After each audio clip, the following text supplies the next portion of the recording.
शान्ताकारं भुजगशयनं पद्मनाभं सुरेशं विश्वाधारं गगनसदृशं मेघवर्णं शुभांगं लक्ष्मीकान्तं कमलनयनं योगभिर्ध्यानगम्यं वन्दे विष्णुं भवभयहरं सर्वलोकैकनाथम्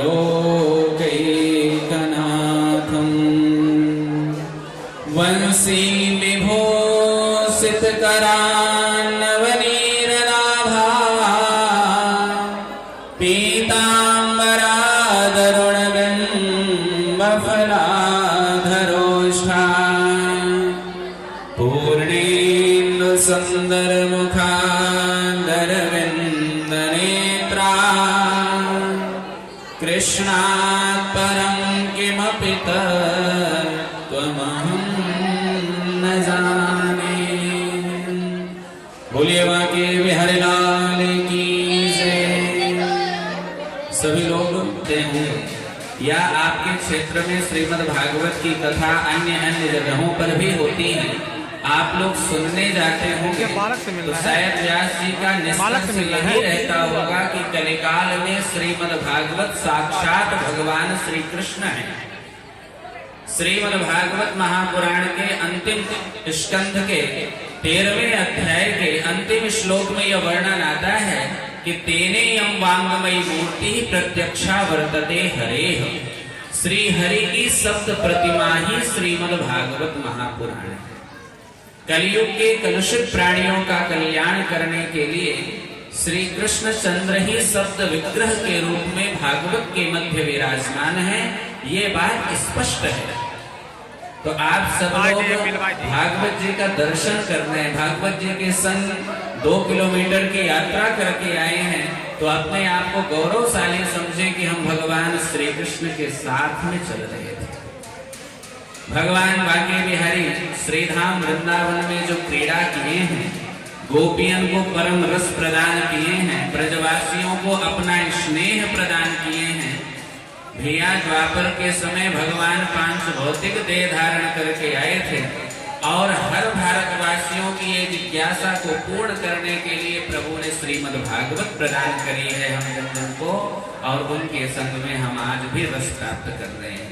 इसीलिए भागवत महापुराण को कहा गया है पिबत भागवतम रसमादयम। आपको एक छोटी सी बात बताते हैं, भगवान कृपा सब पर करते हैं, उस कृपा का लाभ किन किन जीवों को प्राप्त होता है वो सुनिए। भगवान श्री कृष्ण जब श्रीधाम वृंदावन में थे, छोटे से थे, मुश्किल से 4 से 5 वर्ष की अवस्था थी। तो दीपावली के दिन यशोदा मैया कन्हैया को लेकर के यमुना जी के तट में जाती हैं, यमुना जी में दीप दान करने के लिए। कई गोपियां दीप दान कर रही थी, यशोदा मैया भी कई दीप दान किए। तो भगवान श्री कृष्ण एक छोटी सी लघुटी लेकर के और यमुना जी के तट पर लेट जाते हैं बालूगढ़ में, और उस लकड़ी से बहती हुए दियों को किनारे लगाने लगे। थोड़ी देर के बाद मैया जब दीप दान करके लौटी तो आकर के कहती है, शोरे कन्हैया ये तू क्या कर रहा है? तो कन्हैया ने कहा, माँ ये सारी दिए बही जा रही थी तो मैं सबको किनारे लगा रहा हूँ। मैया ने हंसते हुए कहा, कन्हैया यहाँ तो लाखों की संख्या में दिए बह रही हैं, किन किन को तू किनारे लगाएगा? भगवान ने क्या उत्तर दिया? भगवान ने कहा, मैया मैं हर एक दिया किनारे लगाने का जिम्मा थोड़ी ना ले रखा हूँ। मेरी लकुटी के सीमा के भीतर जितने दिए आती जाएंगे मैं उन सबको किनारे लगाता जाऊंगा, बाकी उससे किसी से मतलब नहीं।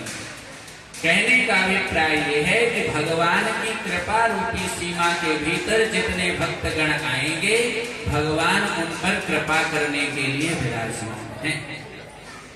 भगवान स्वयं नवम स्कंध में कह दिए हैं कि मेरे भक्त मेरे अतिरिक्त नहीं जानते किसी को, तो मैं भी अपने भक्तों के अतिरिक्त किसी को नहीं जानता।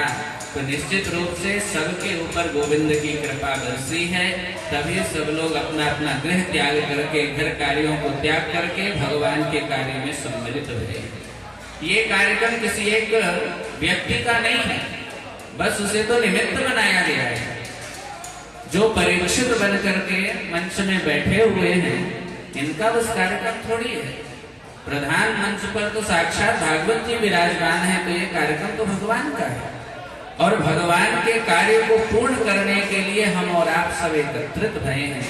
तो हम सबकी जिम्मेदारी है कि आपके क्षेत्र में यह दिव्य आयोजन भया है, तो इस आयोजन को हम निर्विघ्न सफल बनाएं।